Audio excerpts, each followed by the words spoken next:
La mayoría de las ruinas antiguas responden más preguntas de las que crean.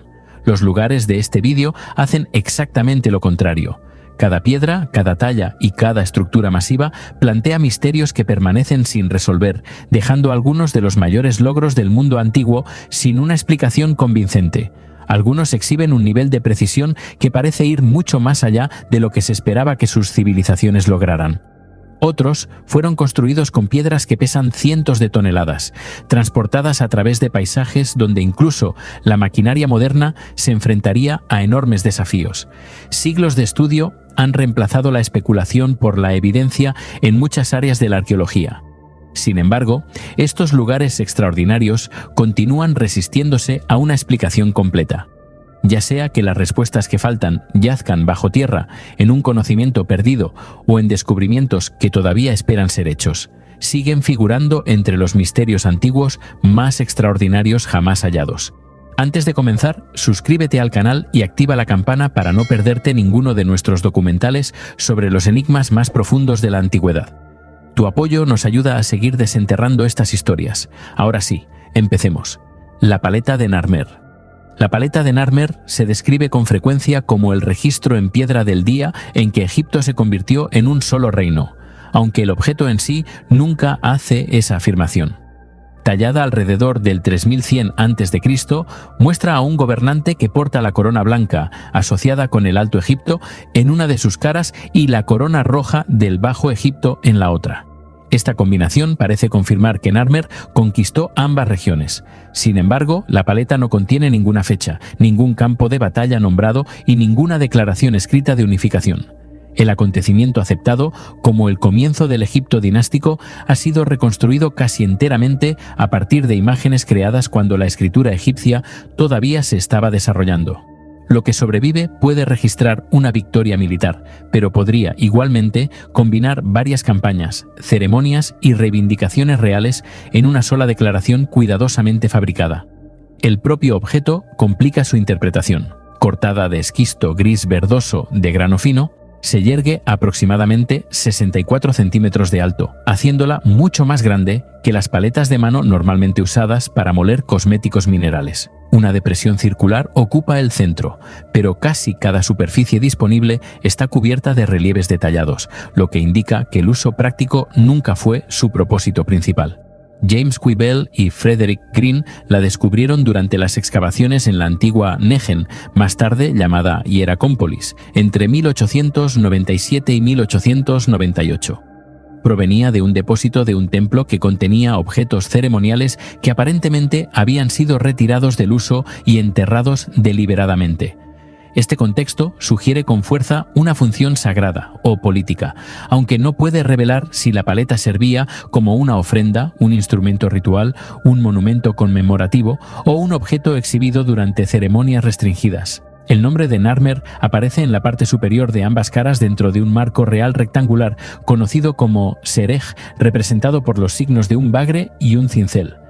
Debajo de él, el rey se muestra mucho más grande que cada acompañante, cautivo y cadáver. Esto no es un intento de realismo físico, sino un uso temprano de la escala jerárquica, en la que el tamaño comunica importancia política y sagrada. Los artistas egipcios continuarían usando el mismo principio durante miles de años. Su segura aparición en un artefacto tan temprano sugiere que la imaginería real ya había desarrollado reglas para convertir la autoridad en una forma visible. La paleta, por tanto, no se asemeja a un experimento primitivo. Parece el producto superviviente de un sistema artístico e ideológico cuyas etapas anteriores permanecen en gran medida desaparecidas. En una de las caras, Narmer alza una maza por encima de un cautivo arrodillado mientras un portador de sandalias se yergue detrás de él. Por encima del prisionero, un halcón asociado con Horus agarra una cabeza humana que emerge de plantas de papiro. Como el papiro más tarde simbolizó el delta del Nilo, esta escena se interpreta comúnmente como la derrota del Bajo Egipto. Sin embargo, ni el prisionero ni el territorio están identificados con seguridad. Las plantas podrían representar una región, una población conquistada o una cantidad simbólica en lugar de un paisaje literal. Más importante aún, la pose de un rey que se prepara para golpear a un enemigo se convirtió en una de las imágenes más duraderas de la historia egipcia, repetida en los monumentos reales más de 3000 años después. Semejante longevidad hace difícil tratar la escena como un informe directo. Puede mostrar lo que se suponía que la realeza egipcia debía lograr, la destrucción del desorden, en lugar de una acción realizada por Narmer en un lugar identificable. La cara opuesta parece más específica. Narmer, que ahora porta la corona roja, camina hacia dos filas de cuerpos decapitados cuyas cabezas han sido colocadas entre sus piernas.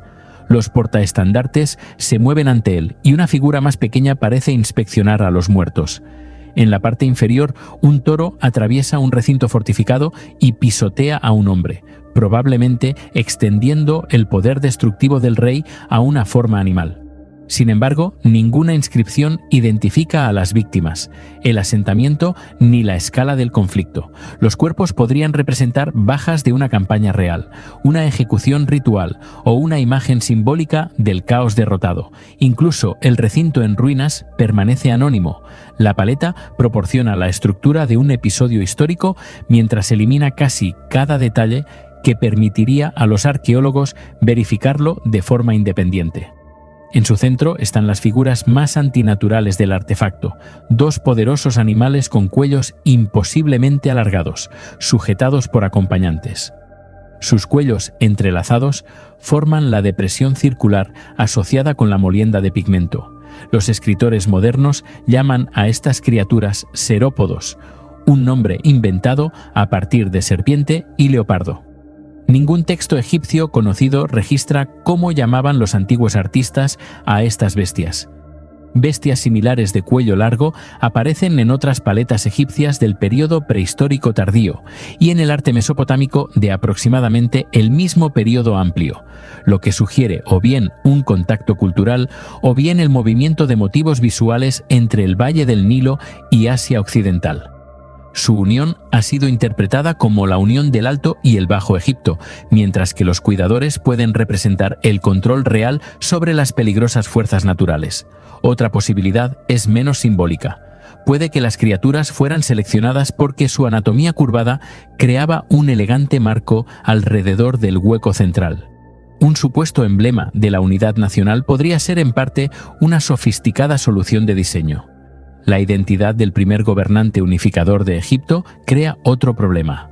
La tradición posterior atribuyó a un rey llamado Menes la fundación del Estado Unido, pero ninguna inscripción segura y contemporánea identifica directamente a Narmer como Menes. Algunos egiptólogos conectan el nombre con Narmer, mientras que otros lo asocian con su probable sucesor, Hor-Aha. Menes podría incluso preservar un título, un nombre alterado o una memoria posterior y comprimida de varios gobernantes. La paleta no puede resolver la disputa porque nombra a Narmer sin llamarlo el primer rey de todo Egipto. Demuestra que ejerció una autoridad inusual y reivindicó la victoria sobre sus enemigos, pero no establece que la unidad política comenzara súbitamente durante su reinado. La evidencia de fuera de la paleta indica que la unificación egipcia fue probablemente un proceso gradual, en lugar del resultado de una única batalla decisiva. La influencia política y la cultura material del Alto Egipto ya se habían expandido hacia el norte antes de Narmer, mientras que gobernantes anteriores, como Iri-Hor y el rey comúnmente llamado Escorpión, participaron en crecientes sistemas de comercio, administración y control militar. Los símbolos reales estandarizados, las impresiones de sellos y los enterramientos de élite cada vez más elaborados muestran que la centralización se desarrolló a través de varias etapas. Narmer, por tanto, puede haber completado una larga expansión, derrotado una rebelión o fortalecido su autoridad sobre un territorio que ya estaba bajo influencia sureña. Las dos coronas podrían registrar un dominio real, pero también podrían expresar una ambición que la realidad política todavía no había logrado plenamente. El misterio más profundo de la paleta de Narmer no está oculto dentro de un solo símbolo no leído.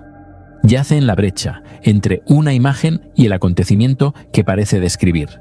Las escenas están dispuestas con la seguridad de un registro histórico. Sin embargo, cada elemento ha pasado a través del simbolismo religioso, la convención artística y la propaganda real.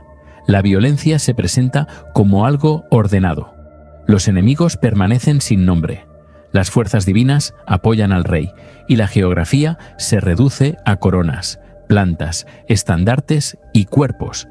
La paleta puede contener memorias de la formación política de Egipto, pero también muestra cómo los primeros gobernantes querían que esa formación fuera entendida, no como una negociación, una expansión gradual o una conquista inestable, sino como el triunfo inevitable de un rey apoyado por lo divino. Más de 5.000 años después, el artefacto sigue siendo persuasivo porque suministra suficiente información para crear una historia completa mientras retiene casi todo lo necesario para probar esa historia.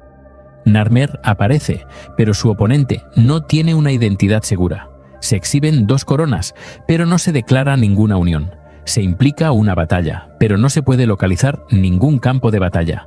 Se sujetan a animales míticos, aunque su significado nunca se explica.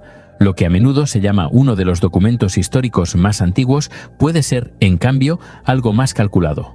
Un argumento tallado en piedra, diseñado no simplemente para preservar lo que ocurrió, sino para determinar cómo sería recordado el poder real. Men-an-Tol. En Men-an-Tol, el objeto más engañoso es también el más visible. Una losa circular de granito perforada por una abertura lo bastante ancha como para que una persona se arrastre a través de ella, se yergue entre 2 piedras verticales en el páramo del oeste de Cornualles. La disposición parece intencionada, casi diagramática, como si su significado debiera ser obvio. Sin embargo, la arqueología no puede confirmar que estas piedras se hallaran originalmente en este orden. Lo que sobrevive puede no ser un monumento completo en absoluto, sino el resto reorganizado de una estructura más grande cuyo diseño original ha sido borrado. El nombre córnico significa piedra del agujero. La losa central mide aproximadamente 1 metro con 20 centímetros de ancho y su abertura mide unos 51 centímetros de diámetro. Su escala es modesta al lado de Stonehenge, pero su verdadera dificultad es diferente. Un componente distintivo sobrevive sin un contexto arquitectónico seguro.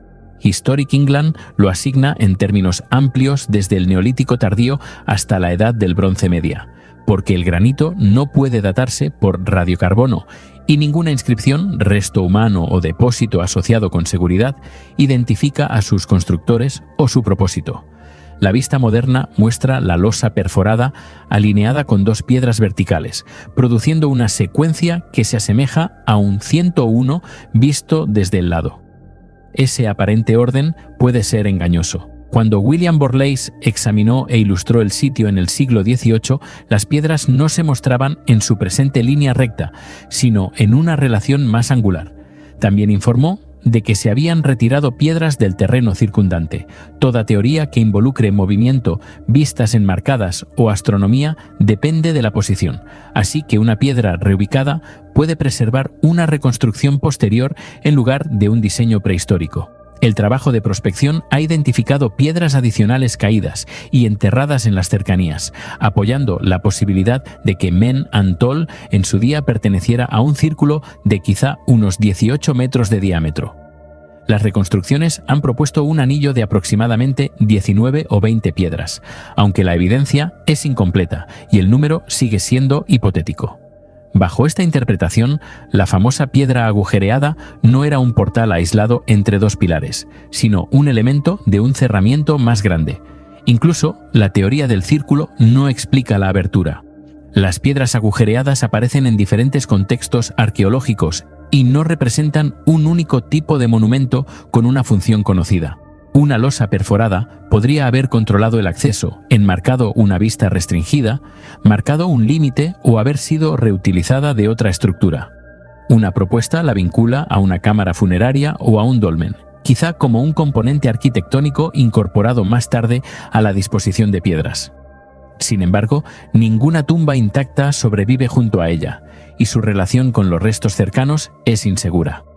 Un monumento alterado a lo largo de los siglos puede contener elementos de diferentes edades, de modo que datar la disposición circundante no data automáticamente el conjunto.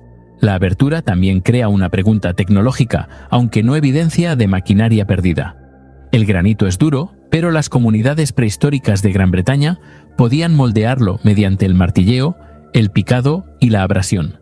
La verdadera incertidumbre es si comenzaron con roca sólida. La meteorización natural puede producir cavidades a lo largo de zonas minerales más débiles en el granito expuesto. Un agujero de desarrollo natural podría haber sido agrandado, regularizado y luego erigido deliberadamente, reduciendo el trabajo sin reducir la importancia de la piedra. Su apariencia circular, por tanto, no prueba ni una fabricación completa ni una formación natural completa. Aunque la erosión ha difuminado cualquier rastro antiguo de trabajo, sea cual fuese su primer propósito, la abertura acabó convirtiéndose en el rasgo definitorio del monumento. Para el siglo XVIII, Borlase registró que la gente local se arrastraba a través de ella para aliviar el dolor en la espalda o en las extremidades. Se pasaba a los niños a través de ella como supuesta cura para el raquitismo, mientras que otra práctica exigía que quienes sufrían de algún mal pasaran 9 veces en contra del curso del sol. Estas tradiciones no prueban la existencia de una medicina prehistórica. En cambio, muestran cómo un monumento inexplicable adquirió un papel utilizable. Una vez que su significado original desapareció, el cuerpo le suministró uno nuevo. La piedra se volvió importante porque una persona podía cruzarla. Creencias posteriores conectaron la abertura con la fertilidad, la adivinación y el renacimiento. Se decía que los alfileres colocados sobre la piedra ayudaban a leer el futuro, mientras que el paso a través de la abertura circular invitaba naturalmente a comparaciones con el nacimiento o la transición. Semejante simbolismo es plausible, pero no una prueba arqueológica. Una práctica escrita en el siglo XVIII puede preservar una costumbre más antigua o puede ser una respuesta mucho más tardía a un objeto cuyo propósito ya había sido olvidado. La continuidad es de atención, no necesariamente de significado. Las explicaciones astronómicas se enfrentan a un problema aún más estricto. Un agujero vertical parece ideal para enmarcar el sol naciente, la luna o un hito distante, y Gran Bretaña contiene monumentos prehistóricos con relaciones celestes creíbles. Sin embargo, una alineación se vuelve persuasiva solo cuando la posición del observador original, el objetivo y la arquitectura pueden establecerse. En Menantol, las principales piedras probablemente se han movido. El entorno más amplio es incompleto, y la línea de visión prehistórica pudo haber pertenecido a una configuración que ya no existe. Una abertura aislada puede enmarcar muchos objetivos si el observador cambia de posición y ninguna alineación solsticial o lunar ha ganado un consenso arqueológico. El paisaje muestra, sin embargo, que este no era un objeto aislado colocado en un campo vacío. West Penwith contiene una densa concentración de restos prehistóricos, incluidos el círculo de piedras de Boscawen Un, la piedra vertical de Men Scrifa y varias tumbas de cámara. Juntos formaron un paisaje ceremonial en el que las rutas y las líneas de visión pudieron haber conectado estructuras que ahora se estudian por separado. Menantol podría haber marcado una etapa en una procesión, un límite entre zonas de actividad o una relación con otro monumento, en lugar de un destino autónomo. Los mapas modernos dividen el páramo en sitios con nombre. Sus constructores pudieron haber entendido el mismo terreno como un paisaje ritual continuo. Varias interpretaciones, por tanto, pueden coexistir sin probarse unas a otras. Las piedras supervivientes podrían pertenecer a un círculo, incluir una losa reutilizada de una tumba, formar un umbral controlado y más tarde convertirse en un lugar de sanación y adivinación. Los monumentos prehistóricos podían cambiar de función. Un cerramiento comunal podía adquirir enterramientos, ser reorganizado y finalmente sobrevivir como un foco del folclore local. La evidencia que falta es una secuencia que muestre cuándo ocurrió cada cambio.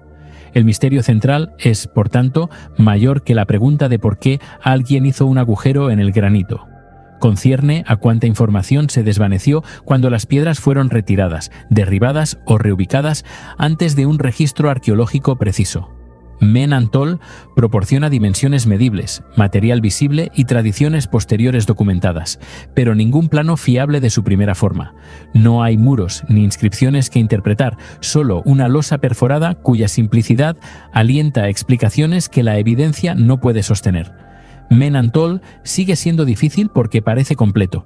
Las 3 piedras principales forman una imagen tan memorable que ocultan las piedras ausentes, las posiciones alteradas y las acciones desaparecidas a su alrededor. La abertura en su día pudo haber enmarcado a una persona. un rasgo del paisaje, un acontecimiento celeste o meramente una junta arquitectónica, y cada posibilidad produciría un monumento diferente. Hasta que la excavación, el análisis geológico o una mejor evidencia de prospección recuperen algo decisivo, seguirá siendo tanto una supervivencia prehistórica como una disposición moderna cuya relación con el original se desconoce. Las tablillas de Tartaría. 3 piezas de arcilla, lo bastante pequeñas como para descansar en una mano, han creado un problema mucho mayor que la aldea rumana donde, según los informes, fueron halladas. En 1961, el arqueólogo Nicolae Blasa excavó el asentamiento neolítico de Tartaria en Transilvania, a unos 30 kilómetros de Alba. Entre figurillas, un brazalete de concha y restos humanos fragmentados, su equipo recuperó 2 tablillas rectangulares y una tablilla circular cubierta de signos incisos. El ejemplar redondo mide solo unos 6 centímetros de ancho. Sin embargo, sus marcas se han convertido en el centro de una pregunta difícil. ¿Registraron las comunidades prehistóricas a lo largo del Danubio información antes de que aparecieran los primeros sistemas de escritura aceptados en Mesopotamia? Las tablillas se asociaron con el mundo cultural Bincha Turdash, una red de asentamientos agrícolas que ocuparon partes del sureste de Europa durante el sexto y el quinto milenios antes de Cristo. A través de la región se han documentado signos recurrentes en cerámica, fusayolas, figurillas y otros objetos. Tartaria, por tanto, no introdujo 3 grupos aislados de rasguños. Su importancia provino de la posibilidad de que las tablillas preservaran una muestra concentrada de un sistema simbólico mucho más amplio. Sus diseños no son ni textos largos ni imágenes sencillas. Una tablilla rectangular muestra un animal con cuernos, una forma ramificada y otra figura incierta. Las otras 2 están dominadas por signos abstractos dispuestos dentro de espacios divididos. 2 tablillas están perforadas, lo que sugiere que pudieron haber sido suspendidas, transportadas o exhibidas. Aunque su uso exacto se desconoce, la semejanza, sin embargo, no es traducción. Un signo puede repetirse porque representa una palabra, pero también puede funcionar como un emblema de clan, una marca de fabricante, un símbolo ritual o una decoración convencional. La cronología convierte esta incertidumbre en un desafío a la historia establecida.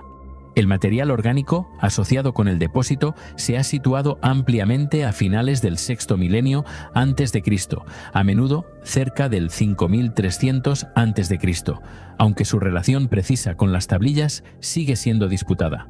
Si los objetos pertenecen verdaderamente a ese horizonte, precederían a las primeras tablillas protocuneiformes mesopotámicas de finales del cuarto milenio antes de Cristo por bastante más de 1000 años. También serían mucho más antiguos que las inscripciones jeroglíficas egipcias desarrolladas. La comparación es dramática, pero la antigüedad no puede establecer la existencia de escritura hasta que se demuestre que las marcas codifican una lengua. La datación directa no puede zanjar la cuestión. Las tablillas, según los informes, estaban sin cocer cuando fueron recuperadas, y más tarde fueron cocidas durante la conservación para endurecerlas. La arcilla no puede normalmente datarse por radiocarbono a menos que sobreviva materia orgánica adecuada dentro o sobre ella, y el calentamiento eliminó posibilidades que los laboratorios modernos podrían haber examinado. Su antigüedad, por tanto, debe inferirse de la estratigrafía y de los restos asociados. El caso se vuelve vulnerable aquí, porque la publicación original suministró detalles limitados, mientras que investigadores posteriores cuestionaron si el depósito era seguro o estaba mezclado. La disputa central concierne a la evidencia mínima necesaria antes de que un sistema de símbolos pueda llamarse escritura. La verdadera escritura registra una lengua en lugar de meramente comunicar identidad, propiedad, cantidad o significado sagrado. Un sistema de escritura normalmente revela combinaciones con patrones, restricciones en el orden de los signos, secuencias repetidas y suficientes ejemplos para separar la gramática de la coincidencia. Tartaria ofrece solo 3 inscripciones breves. Incluso Cuando se comparan con cientos de marcas vincha relacionadas, el corpus sigue estando dominado por signos aislados o grupos extremadamente breves. No hay ninguna inscripción bilingüe, ningún documento largo que exponga la estructura de las oraciones y ningún archivo que preserve fórmulas que pudieran probarse repetidamente.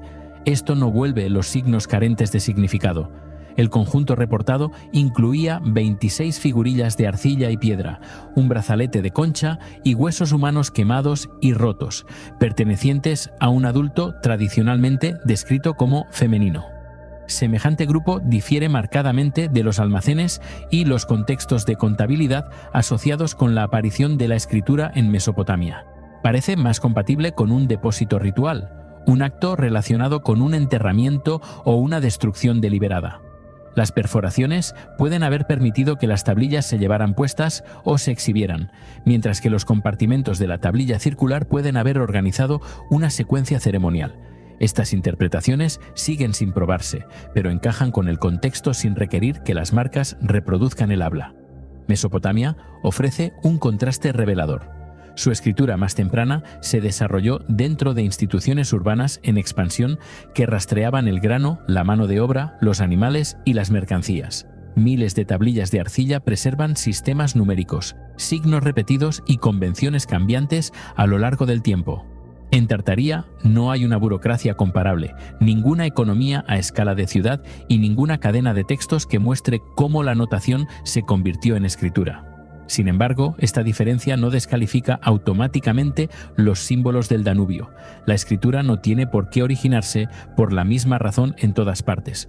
Una comunidad podría teóricamente codificar nombres, frases rituales o clasificaciones sagradas antes de usar registros para la administración. La muestra superviviente es simplemente demasiado pequeña para demostrar esa transición. Las comparaciones con los primeros pictogramas sumerios han producido sorprendentes paralelismos visuales, pero las formas geométricas sencillas son especialmente propensas a ser inventadas de forma independiente. Una cruz, una cuadrícula, una horquilla o un galón pueden cortarse rápidamente con una herramienta puntiaguda y pueden aparecer en sociedades sin contacto. La evidencia de una transmisión requeriría una ruta plausible, ejemplos intermedios y continuidad cronológica. El sureste de Europa y Anatolia intercambiaron materiales e ideas a través de largas distancias, pero ninguna secuencia aceptada lleva actualmente un sistema de escritura entre Mesopotamia y el mundo vincha en la fecha propuesta. Las afirmaciones de influencia en cualquier dirección, por tanto, exceden la cadena arqueológica. Cada respuesta posible produce una Europa prehistórica diferente. Si los signos codificaban una lengua, Tartaría empujaría la escritura hasta lo profundo de las comunidades agrícolas neolíticas sin ciudades ni estados. Si formaban un código no lingüístico, todavía mostrarían que la comunicación simbólica a través de la región del Danubio estaba lo bastante estandarizada como para repetirse a lo largo de distancias considerables. Si las tablillas entraron en el depósito desde otra capa, una de las afirmaciones cronológicas más audaces de la arqueología reposaría sobre un contexto dañado en lugar de sobre una antigua revolución. Ninguno de estos resultados es trivial, y la evidencia superviviente no puede seleccionar uno de forma decisiva. El santuario de Tatul. Tatul no parece un monumento que se planificara sobre el papel. Parece como si una colina hubiera sido persuadida, corte a corte, para convertirse en un instrumento para tratar con los muertos. Cerca de la aldea de Tatul, en los montes Ródope, orientales de Bulgaria, a unos 15 kilómetros de Momchilgrad, una masa de roca natural se eleva por encima del valle. Su cima fue remodelada en una pirámide truncada a la que se accede por escalones tallados y llena de rasgos que se asemejan a una tumba, un altar, una plataforma y un pozo ritual. Su carácter sagrado es obvio. Lo que sigue siendo incierto es si era principalmente una tumba, un templo o algo entre ambos. La roca central contiene dos instalaciones similares a enterramientos en diferentes niveles. Una es una cámara rectangular cortada en el costado del macizo, mientras que otra cavidad con forma de sarcófago ocupa la cima expuesta. Cerca hay un lecho de altar tallado en la roca y un pozo de aproximadamente 3 metros de profundidad. Esta disposición es inusual incluso en la antigua Tracia. Una tumba convencional normalmente oculta a los muertos detrás de un pasaje o una cámara sellada. Tatul, en cambio, eleva uno de sus rasgos de aspecto más funerario al aire libre, donde las ceremonias podrían haberse desarrollado a su alrededor. La cavidad de la cima era visible, convirtiendo el enterramiento en exhibición. Esa contradicción ha producido la pregunta más persistente del sitio. ¿Fue alguien físicamente enterrado aquí? ¿O fue el monumento diseñado para representar una muerte que se esperaba que los fieles presenciaran simbólicamente? La evidencia arqueológica muestra que Tatul no puede reducirse a una única fecha de construcción. La actividad humana en la zona se remonta muy atrás en la prehistoria. Aunque las principales fases rituales y de corte en roca del santuario se desarrollaron durante las edades del bronce y del hierro, los hallazgos incluyen altares de arcilla, cerámicas, figurillas, objetos de bronce y miniaturas rituales. Descubrimientos particularmente llamativos hechos durante las excavaciones entre 2004 y 2007 incluyeron 3 ruedas de arcilla interpretadas como partes de modelos de un carro solar y un fragmento de una máscara de oro. No identifican a un dios ni a un gobernante, pero muestran que la colina recibió ofrendas simbólicamente cargadas. Una rueda en miniatura podía reproducir un vehículo celeste, mientras que el oro podía evocar un rostro de élite o divino. El santuario funcionaba a través de símbolos concentrados en lugar de un tamaño monumental. Su larga vida hace más difícil aislar el propósito original. El complejo rocoso parece haber alcanzado una fase importante entre los siglos XIII y XI a.C. Sin embargo, el culto continuó hasta el primer milenio antes de Cristo. Durante el período helenístico, en torno a finales del siglo IV y comienzos del III a.C., los constructores rodearon la cima con un muro sustancial y añadieron edificios sagrados. La construcción del período romano siguió siglos después.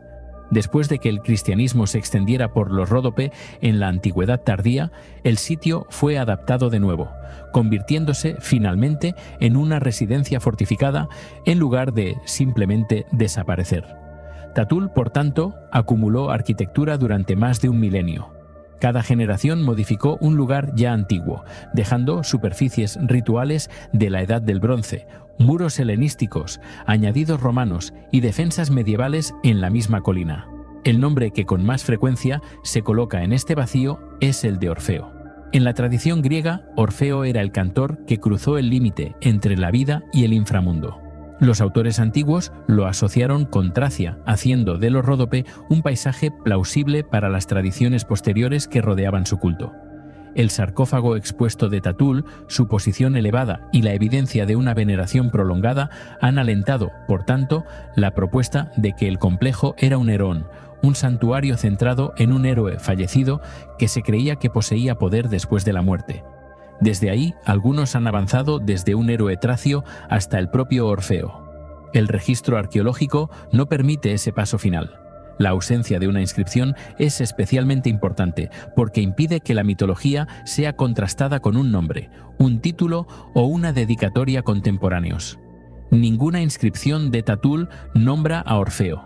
Ningún resto identificado con seguridad establece de quién era el cuerpo, si es que había alguno que ocupaba las instalaciones cortadas en la roca. El fragmento de oro, los modelos solares y las cerámicas pertenecen a un contexto cúltico, pero ninguno identifica su tema.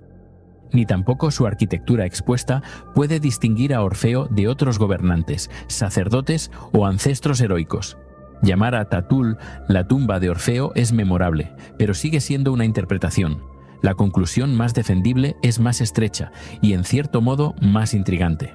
El santuario puede preservar una forma excepcionalmente rara de culto público a un héroe cuyo individuo central ha sido borrado de la historia. Los dos rasgos similares a sarcófagos profundizan esa incertidumbre. Podrían representar diferentes etapas rituales, modificaciones sucesivas o espacios complementarios para un cuerpo y su contrapartida simbólica. Uno podría haber contenido restos, mientras que el otro servía como foco ceremonial. Ambos podrían haber sido cenotafios, o su parecido con ataúdes puede ser engañoso, porque los observadores modernos clasifican los cortes rectangulares en la roca según categorías familiares. Sin restos humanos preservados en un claro contexto original, la arquitectura no puede decidir entre estas posibilidades. El mismo problema rodea al pozo de 3 metros. Se ha descrito como un pozo de agua, pero la profundidad por sí sola no revela si almacenaba agua, recibía ofrendas, conectaba las ceremonias con la tierra de abajo o pertenecía a una fase práctica de ocupación. En Tatul, la forma sobrevive repetidamente después de que la función se haya desvanecido. El paisaje también importaba. Tatul se yergue por encima de un valle fértil a lo largo del curso superior de un afluente del río Arda, visible desde el terreno circundante. Sus constructores no necesitaron levantar un gigantesco montículo artificial, porque la colina ya proporcionaba elevación y presencia. Su logro fue una transformación selectiva. En lugar de importar miles de bloques de piedra, convirtieron la geología en arquitectura tallando escaleras, lechos, cavidades y cámaras directamente en la roca viva. Este método difuminó la línea entre un lugar natural y un monumento construido. Un templo de mampostería puede desmantelarse hasta que su plano desaparezca. En Tatul, el núcleo sagrado permanece inseparable de la propia colina. Incluso después de que los techos, los muros y los objetos de culto se perdieran, el paisaje continuó preservando la forma del ritual. El misterio de Tatul, por tanto, no es un tesoro perdido ni una técnica de ingeniería imposible. Su trabajo en piedra está dentro de las capacidades de las comunidades de las edades del bronce y del hierro, y las ofrendas excavadas confirman una actividad humana sostenida. Lo que sigue sin resolverse es la identidad creada por ese trabajo. El monumento parece una tumba, pero puede no haber contenido un enterramiento convencional. Se asemeja a un santuario, pero su culto central no puede nombrarse. Se ha vinculado a Orfeo, aunque la conexión depende de la geografía, la mitología y la interpretación arquitectónica en lugar de la evidencia directa.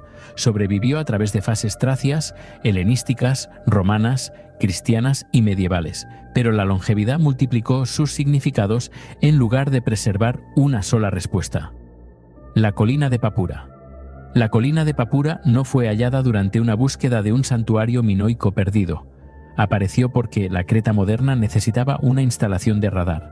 En junio de 2024, las obras conectadas con el nuevo aeropuerto internacional cerca de Castelli alcanzaron la cima, aproximadamente a 494 metros sobre el nivel del mar, y expusieron un trabajo en piedra que ocupaba casi toda la corona de la colina.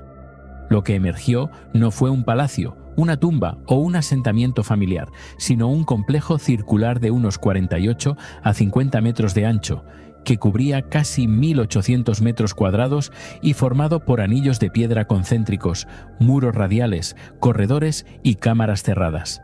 El monumento data principalmente de alrededor del 2000 al 1700 a.C. Aunque la cerámica posterior indica un uso continuado, su importancia no yace simplemente en su antigüedad, sino en el hecho de que la arqueología minoica todavía no tiene una categoría segura para él. Varios anillos superpuestos rodean un núcleo circular central de aproximadamente 15 metros de diámetro. Los muros dividen este núcleo en 4 secciones principales, mientras que las particiones radiales fragmentan la zona circundante en espacios más pequeños conectados por aberturas estrechas. Cualquiera que se aproximara al centro tenía que pasar a través de giros controlados y pasajes estrechos en lugar de cruzar un patio abierto. Los informes de excavación describen mampostería preservada en algunos lugares hasta casi 2 metros, con 85 centímetros, confirmando que este era un edificio sustancial en lugar de un contorno ceremonial poco profundo. Sus constructores tuvieron que calcular la curvatura, el grosor de los muros, las entradas y los cambios de elevación antes de que comenzara la construcción. Los arqueólogos han descrito el diseño como sin precedentes en Creta y en el Egeo más amplio. Esa falta de un paralelo cercano crea el primer misterio. Knossos, Festos y Malia contienen patios, almacenes, talleres, santuarios y salas administrativas dispuestos según principios reconocibles. Papoura no encaja cómodamente en ninguno de ellos. Su organización circular difiere de los centros palaciegos rectilíneos. Sin embargo, es demasiado elaborado para ser un simple cerramiento. Una fortaleza debería priorizar la defensa y el espacio interior utilizable, mientras que Papoura dedica gran parte de su área a anillos anidados y a una circulación confinada. Un asentamiento debería revelar casas, calles y áreas de trabajo, pero el plano superviviente dirige la atención hacia el centro. La ubicación en la cima puede explicar parte de ese diseño. Papura domina la llanura de Castelli y habría sido visible desde abajo. La construcción a esta altura requirió que la piedra, el agua y la mano de obra se movieran cuesta arriba, haciendo la elección deliberada.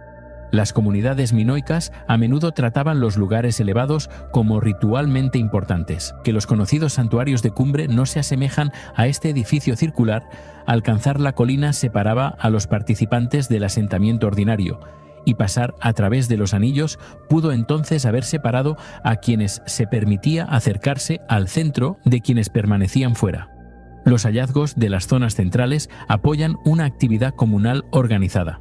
Los arqueólogos recuperaron huesos de animales y cantidades sustanciales de cerámica, evidencia consistente con la preparación de alimentos, el consumo, las ofrendas o una mezcla de las tres cosas. El Ministerio de Cultura griego sugirió que allí pudieron haber tenido lugar ceremonias que involucraban banquetes comunales. Semejantes reuniones podían reforzar alianzas, exhibir autoridad y marcar ocasiones estacionales o religiosas. Sin embargo, no hay ninguna inscripción que nombre a una deidad, ningún altar inconfundible, ningún archivo administrativo y ningún conjunto de enterramiento. Los huesos de animales pueden registrar un sacrificio, pero también pueden registrar comidas. La evidencia prueba la actividad sin revelar su significado. La circulación indirecta ha alentado descripciones de Papura como laberíntica, una palabra imposible de separar de la historia cretense del Minotauro. El monumento no ha sido identificado como el legendario laberinto, y ninguna evidencia sugiere que fuera una prisión. Una posibilidad más útil es que edificios cretenses reales con rutas confusas ayudaran a moldear las memorias posteriores de interiores desconcertantes. Los relatos griegos del laberinto se registraron siglos después del principal periodo de uso de Papura, de modo que no puede establecerse una conexión directa. El mito puede no preservar en absoluto un edificio identificable, sino una lejana memoria cultural de espacios restringidos, movimiento ceremonial y una arquitectura que los forasteros no podían comprender fácilmente. La geometría circular y una posición elevada también han producido afirmaciones de que Papura era un observatorio astronómico. En la actualidad, esa interpretación no tiene un fundamento firme. Un edificio astronómico debería contener alineaciones medibles que enlazaran entradas, muros o líneas de visión con acontecimientos recurrentes, como los amaneceres del solsticio, los extremos lunares o estrellas importantes. La circularidad por sí sola no prueba nada, y ningún análisis publicado ha demostrado que Papura funcionara como un calendario. La misma cautela se aplica a las teorías de que sus anillos forman un mapa cosmológico. Las sociedades de la Edad del Bronce expresaban sus creencias a través de la arquitectura, pero el simbolismo no puede recuperarse simplemente emparejando un plano antiguo con formas familiares para los espectadores modernos. Las comparaciones con las tumbas circulares están más fundamentadas, porque Creta y el Mediterráneo oriental contenían enterramientos tolos. Papura, sin embargo, carece de la evidencia funeraria esperada. Ningún enterramiento central, concentración de restos humanos ni grupo coherente de ajuares funerarios ha establecido una función funeraria. También se han propuesto similitudes con edificios circulares del Próximo Oriente, pero el parecido no prueba un diseño importado. Papura puede pertenecer, en cambio, a una tradición local, que sigue siendo invisible porque los sitios comparables todavía están enterrados o fueron destruidos. Sus muros pueden preservar varias etapas, en lugar de un solo plano fijo. Los anillos superpuestos, las conexiones estrechadas y las particiones añadidas indican una alteración a lo largo del tiempo. Un espacio inicial más abierto puede haber sido dividido a medida que su propósito cambiaba, haciendo engañosa la búsqueda de una única función. Un lugar de reunión podría más tarde convertirse en un santuario restringido, mientras que una cima importante podría permanecer en uso después de que sus ceremonias originales fueran olvidadas. La cerámica minoica posterior hallada dentro del complejo apoya una actividad continuada o renovada. Papura puede ser difícil de clasificar porque nunca fue solo una cosa. La escala de la construcción plantea otro problema, ¿Quién la organizó? Casi 1.800 metros cuadrados de mampostería cuidadosamente dispuesta sobre una cima requirieron la extracción en cantera, el transporte, la mano de obra cualificada y una coordinación sostenida durante comienzos del segundo milenio antes de Cristo. El proyecto pudo haber sido dirigido por una élite emergente, apoyado conjuntamente por las comunidades cercanas o controlado por una institución religiosa regional, pero ninguna dejó una explicación escrita. Papoura se halla fuera de los famosos centros palaciegos, pero su construcción estaba mucho más allá del trabajo casual de una aldea. Sugiere que Creta poseía formas de organización todavía pobremente representadas en el registro arqueológico. El proyecto del aeropuerto ha hecho de la preservación parte del misterio. Las obras de radar causaron el descubrimiento, pero las carreteras, los cimientos y los cambios en la cima podrían dañar tanto la mampostería como su relación con el paisaje. Si la visibilidad y el aislamiento moldearon la función del monumento, preservar solo los muros mientras se transforma la colina eliminaría parte de la evidencia. Sant'Andrea Priu, Sos Furrigesos. En Sos Furrigesos, los muertos no fueron colocados bajo un monumento construido sobre el suelo. El monumento se creó retirando el suelo mismo. A lo largo de una cresta de traquita orientada al suroeste, cerca de Anela, en el norte de Cerdeña, unos trabajadores prehistóricos tallaron 18 tumbas de cámara, directamente en una pared de roca que se eleva a unos 20 metros. Las cámaras ocupan 3 niveles superpuestos, algunas alcanzadas por peldaños tallados en el acantilado. Desde la distancia, sus entradas se asemejan a oscuras aberturas dispersas a través de una barrera natural. Sin embargo, una inspección más cercana revela un paisaje funerario organizado cuya arquitectura, pintura y símbolos fueron repetidamente alterados durante más de 1000 años. El uso más temprano de la necrópolis se asocia generalmente con la tradición de Ocieri del Neolítico final, mientras que los materiales recuperados de las cámaras excavadas muestran que la actividad continuó a través de las culturas posteriores de la Edad del Cobre y hasta la fase Bonanaro de comienzos de la Edad del Bronce. Las cronologías publicadas varían según la evidencia que se clasifique, pero colectivamente se extienden desde el cuarto milenio antes de Cristo hasta aproximadamente el 1600 antes de Cristo. Esta duración es más importante que cualquier fecha aislada. Sos Furrigesos no se completó como un único proyecto unificado y luego se abandonó. Comunidades sucesivas reabrieron cámaras más antiguas, introdujeron enterramientos adicionales, modificaron fachadas y tallaron nuevos signos en espacios que ya cargaban con un significado ancestral. La mayoría de las tumbas son estructuralmente contenidas en lugar de laberínticas. Dominan las cámaras individuales, las disposiciones de 2 salas y los planos en forma de T, pero su aparente simplicidad es engañosa, porque los constructores reprodujeron elementos de la arquitectura doméstica dentro de la roca sólida. Las plataformas elevadas se asemejan a camas o bancos, mientras que las pilastras, los marcos, los umbrales y las formas de los techos tallados imitan rasgos estructurales que ya no sostenían nada. En otros lugares de la tradición sarda de las domus de Janas, versiones en piedra de hogares y vigas de techo completaban la impresión de una vivienda.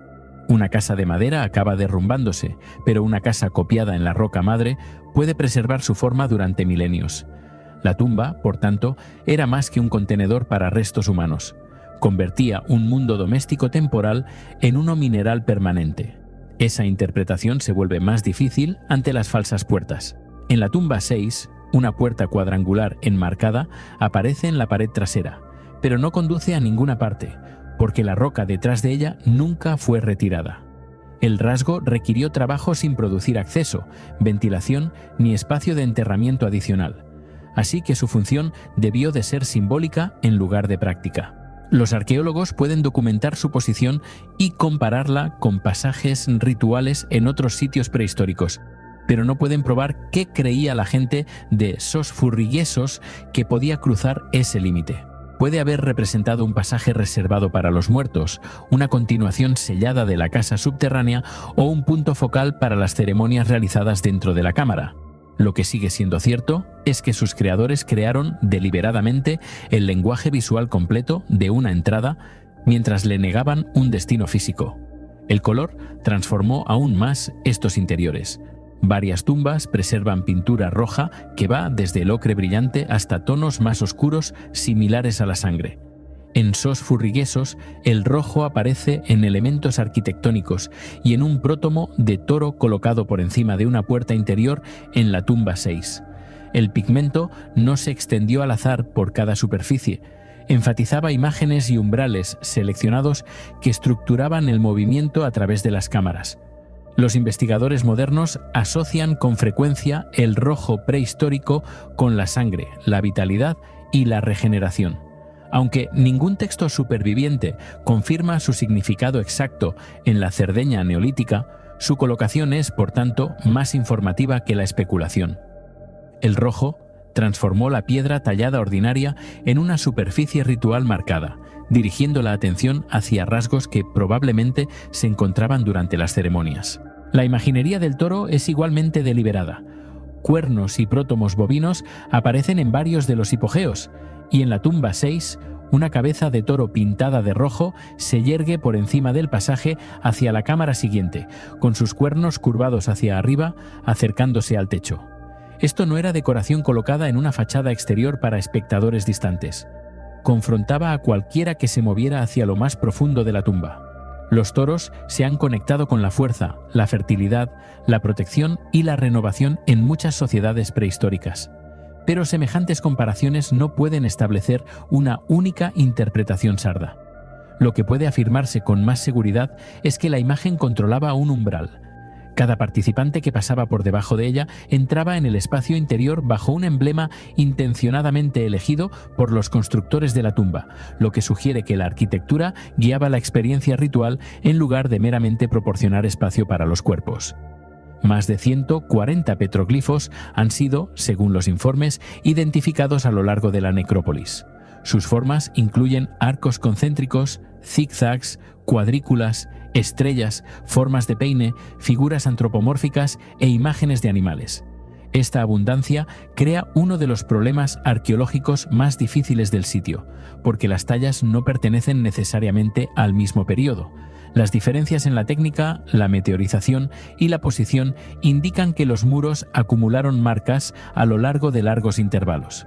Algunas parecen conectadas con el uso funerario prehistórico, mientras que otras pueden haber sido añadidas durante la época romana o medieval temprana.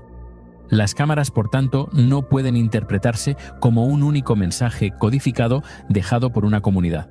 Están más cerca de ser superficies repetidamente editadas por personas separadas por siglos. Cada grupo se encontraba con símbolos anteriores cuyo significado original quizá ya se había vuelto incierto. Esta historia estratificada se vuelve más visible en la tumba 9, tradicionalmente llamada Sa tumba de Surrey o la tumba del rey. El nombre no prueba que un gobernante fuera enterrado allí. La cámara rectangular mide aproximadamente 4 metros con 5 centímetros de largo, 2 metros con 20 centímetros de ancho y 1 metro con 65 centímetros de alto. Pero su rasgo más notable se yergue fuera. Una fachada esculpida que mide unos 4 metros con 5 centímetros de altura y 4 metros con 2 centímetros de ancho. Su sección superior arqueada y su campo inferior enmarcado se asemejan a la forma arquitectónica asociada con las tumbas de gigantes de la Edad del Bronce posterior de Cerdeña. Los arqueólogos, en consecuencia, interpretan la fachada como una transformación secundaria creada mucho después de que la cámara subterránea original hubiera sido excavada. En lugar de abandonar una tumba neolítica cuando las tradiciones funerarias cambiaron, los constructores de la Edad del Bronce la retallaron para convertirla en un monumento que expresaba su propio lenguaje arquitectónico. Por encima de la fachada hay 3 nichos que contienen pilares de piedra similares a betilos, asegurados con pequeños fragmentos de roca y guijarros alargados. Su propósito exacto sigue siendo incierto, pero su posición elevada sugiere que pudieron haber representado poderes protectores, presencias divinas o seres ancestrales. La disposición combina 3 elementos diferentes: una cámara subterránea más antigua, una fachada monumental posterior y piedras rituales verticales instaladas por encima de su entrada. Semejante transformación no puede descartarse como un reciclaje conveniente. Tallar una elaborada nueva fachada en una tumba de acantilado existente todavía requería planificación y trabajo. La comunidad posterior seleccionó deliberadamente esta cámara en particular y tradujo un lugar sagrado heredado a un nuevo sistema simbólico en lugar de reemplazarlo. Esa transformación plantea la pregunta central de Sos Furriguesos: ¿por qué sociedades con culturas materiales cambiantes continuaron regresando a espacios creados por personas cuya lengua, ceremonias y estructura social son ahora desconocidas? Reutilizar una cavidad existente ahorraba parte del trabajo de excavación, pero la practicidad no puede explicar el repintado, la talla simbólica, la remodelación monumental o la preservación de entradas visibles. Las tumbas pueden haber establecido reivindicaciones territoriales a través de los ancestros, concentrado la memoria comunal o permitido que grupos posteriores se conectaran con una autoridad que se creía que existía en el tiempo profundo. Cada alteración cambiaba el significado del lugar mientras preservaba su núcleo físico. No hay necesidad de invocar maquinaria perdida ni una civilización avanzada desconocida para explicar cómo se hicieron las cámaras. Las herramientas de piedra, el trabajo sostenido y la planificación cuidadosa son suficientes. El problema más profundo es social en lugar de tecnológico. La arqueología todavía no puede reconstruir quién seleccionó el acantilado, cómo se organizó el trabajo, qué individuos calificaban para el enterramiento allí, con qué frecuencia se reabrían las cámaras o si el acceso dependía del linaje, el estatus, la edad o el oficio ritual. Las tumbas colectivas implican comunidades, pero el enterramiento colectivo no prueba automáticamente la igualdad social. Una cámara podía contener muchos individuos mientras sus ceremonias permanecían controladas por un grupo limitado de especialistas. Sos Furriguesos es, por tanto, un archivo sin un índice legible. Sus 18 tumbas, 3 niveles, imitaciones domésticas, umbrales pintados, imágenes bovinas y tallas acumuladas preservan las acciones humanas con una claridad inusual. Sin embargo, las relaciones que conectan esas acciones han desaparecido. El sitio no desafía a la arqueología porque nada pueda entenderse. La desafía porque casi cada elemento físico puede medirse mientras que los significados decisivos permanecen inaccesibles. La relación entre casa y tumba, entre pigmento rojo y renovación, entre toro y puerta, entre ancestro y territorio, o entre una cámara antigua y la religión que más tarde la transformó. Varios mundos prehistóricos ocuparon la misma piedra sin borrar por completo a los que vinieron antes, dejando un monumento cuya construcción es comprensible, pero cuyo propósito, cambiante, sigue sin resolverse. La quemada. La quemada no se comporta como una ciudad construida para un solo propósito. Sus muros sugieren miedo, sus plazas sugieren ceremonia, sus caminos sugieren comercio, y su posición por encima del valle de Malpaso sugiere control. Juntos crean una contradicción en piedra. Un asentamiento importante cuyos constructores exhibieron su poder, pero dejaron demasiada poca evidencia para explicar quiénes eran. Las ruinas se yerguen en Zacatecas, a unos 56 kilómetros al sur de la moderna capital del estado, sobre una empinada colina volcánica que domina un corredor natural entre el norte y el centro de México. Los constructores remodelaron la ladera con terrazas, plataformas, patios hundidos y recintos monumentales, apilando riolita local en muros de contención sobre un terreno difícil de ocupar. La costosa ubicación dominaba el valle y obligaba a los visitantes a pasar por accesos elevados y estrechos. La quemada se desarrolló ampliamente entre el siglo IV y comienzos del X, con su crecimiento más fuerte en torno al 600 al 900 después de Cristo. Esto siguió al declive de Teotihuacán y a la reorganización del poder mesoamericano. El sitio ha sido llamado una fortaleza teotihuacana, un puesto avanzado tolteca, una capital caxcana y un bastión septentrional contra los grupos chichimecas. Ninguna de estas identificaciones ha sido probada. La evidencia favorece una sociedad de raíces locales vinculada al mundo mesoamericano más amplio, pero su nombre y su estructura política siguen siendo desconocidos. La arquitectura defensiva es difícil de descartar. Un muro en el lado norte alcanzaba, según los informes, unos 4 metros de altura y anchura, mientras que las entradas restringidas y las escaleras retiradas reducían el movimiento a través de partes del asentamiento. Semejantes cambios sugieren que la protección o el movimiento controlado se volvieron importantes. Sin embargo, la quemada no era simplemente un refugio.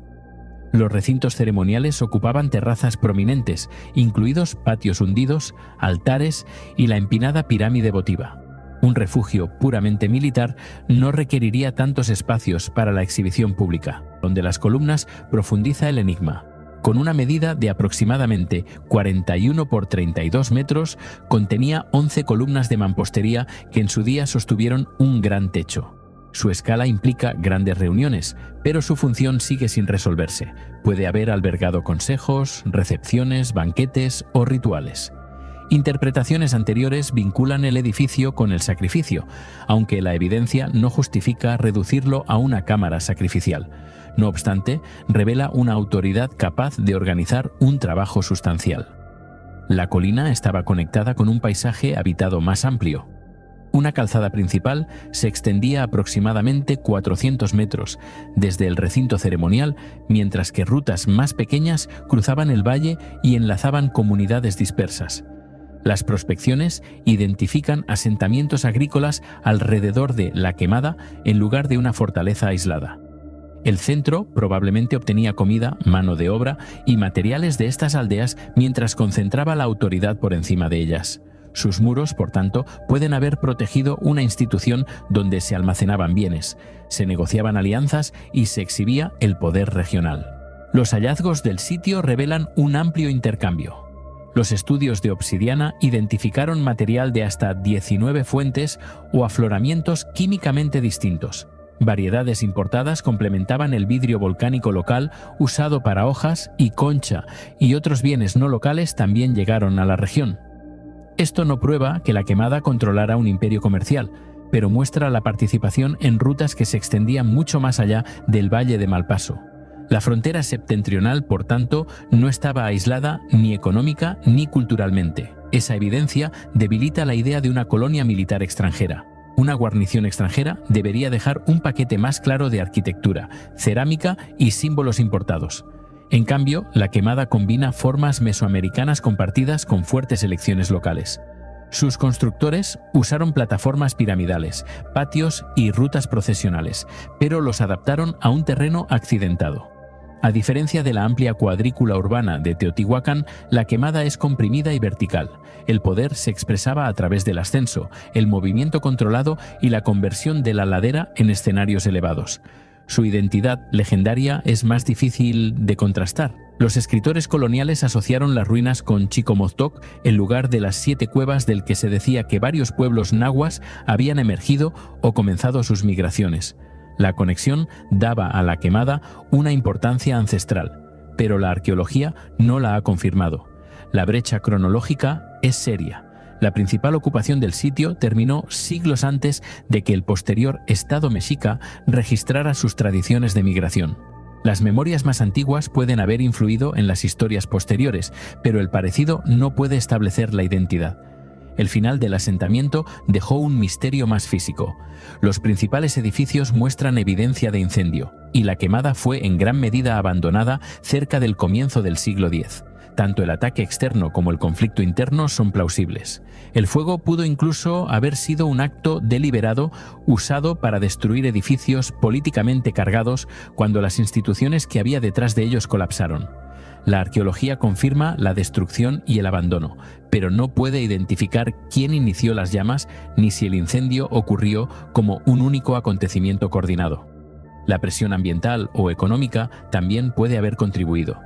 Un centro fortificado en la cima de una colina todavía dependía de la agricultura de abajo, de rutas de intercambio estables y de la cooperación de las comunidades circundantes. Si las lluvias disminuían, el comercio se desplazaba o las aldeas retiraban su apoyo, la autoridad monumental podía fracasar rápidamente, incluso mientras sus muros permanecían en pie. La fortaleza de La Quemada era también su debilidad. Concentraba el poder por encima del valle, pero dependía de recursos producidos fuera de su núcleo protegido. El altar de Ulaca. El altar de Ulaca no domina su ciudad en ruinas por su tamaño, domina por su intención.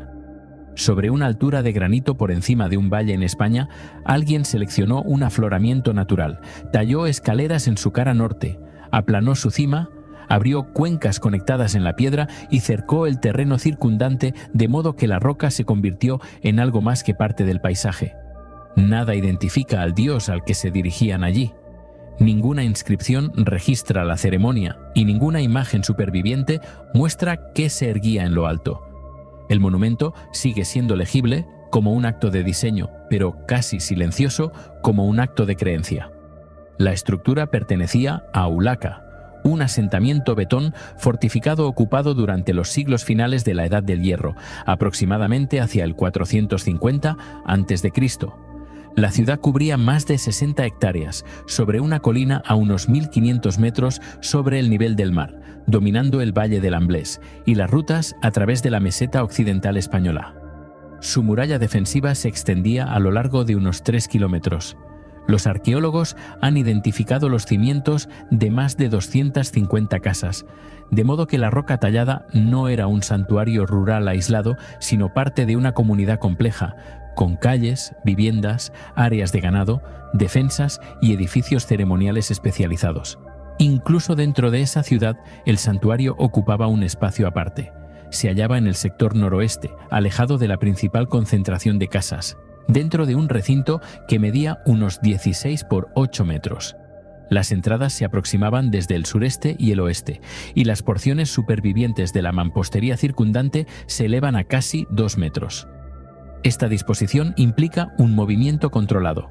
Un visitante no simplemente se encontraba con un peñasco inusual mientras cruzaba el asentamiento. El acceso parece haber estado organizado antes de que nadie alcanzara la piedra. El ascenso es la instrucción superviviente más clara del monumento.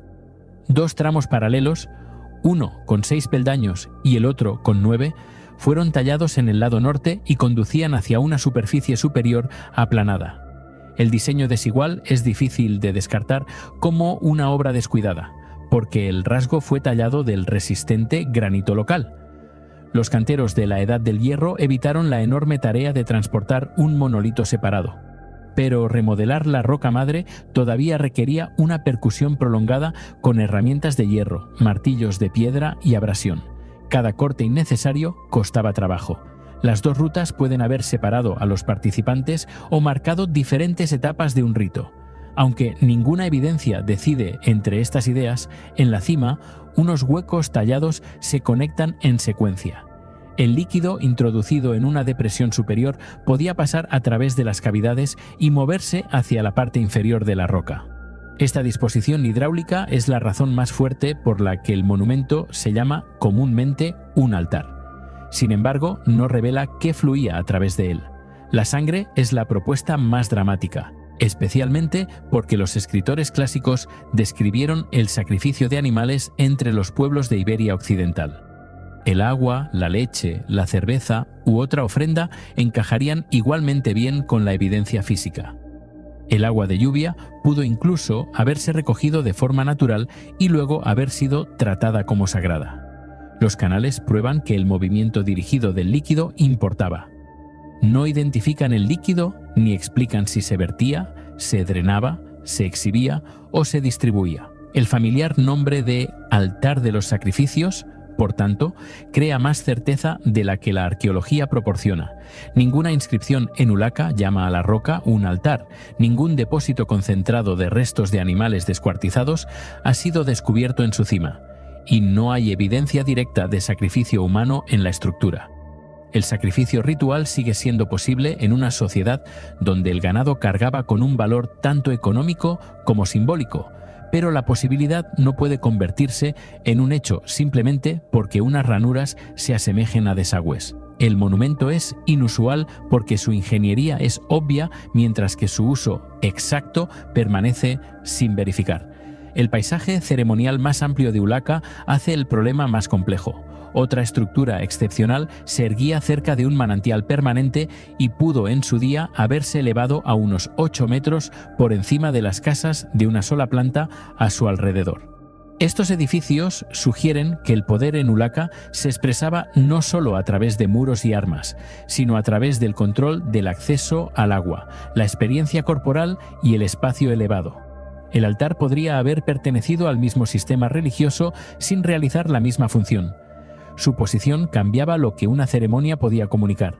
Desde la colina, el valle del Amblés se abre abajo, mientras que el santuario en sí permanecía delimitado de la vida doméstica ordinaria. La arqueología no puede recuperar su coreografía original, porque las puertas de madera, los biombos, las plataformas, los textiles y el mobiliario temporal se han desvanecido. Incluso una barrera baja pudo haber determinado quién veía la cima y quién permanecía abajo. El monumento superviviente es solo el esqueleto de piedra de un acontecimiento que en su día incluía sonido, humo, clima, movimiento y cuerpos humanos. La comparación con otros santuarios antiguos puede reducir las posibilidades, pero también puede inducir a error. Las cuencas talladas en la roca, las superficies de ofrenda y los accesos controlados aparecen a través de diferentes partes de la Europa de la Edad del Hierro. Sin embargo, formas similares no servían necesariamente a ritos idénticos. Un canal podía llevar sangre en un sitio, agua en otro, o marcar un pasaje simbólico entre cavidades en otro lugar. Tratar cada cuenca tallada como evidencia de sacrificio reduce tradiciones religiosas separadas a una única fórmula visual. Ulaca debe interpretarse dentro de la sociedad betona, pero los betones dejaron poco testimonio escrito propio. Algunas esculturas de animales de granito betonas, conocidas como berracos, exceden los 2 metros de longitud y pueden haber marcado pastos, propiedad, protección o estatus social. Aunque su propósito exacto sigue siendo disputado, esta conexión entre el ganado, la piedra y la exhibición pública hace plausible el ritual animal en Ulaca, sin probar el sacrificio sobre el altar. El ganado podía encarnar la riqueza, la ascendencia, el territorio o la protección divina antes de que se matara a cualquier víctima. El santuario pudo haber albergado ofrendas estacionales, juramentos políticos, iniciaciones, banquetes comunales o acuerdos entre grupos ganaderos.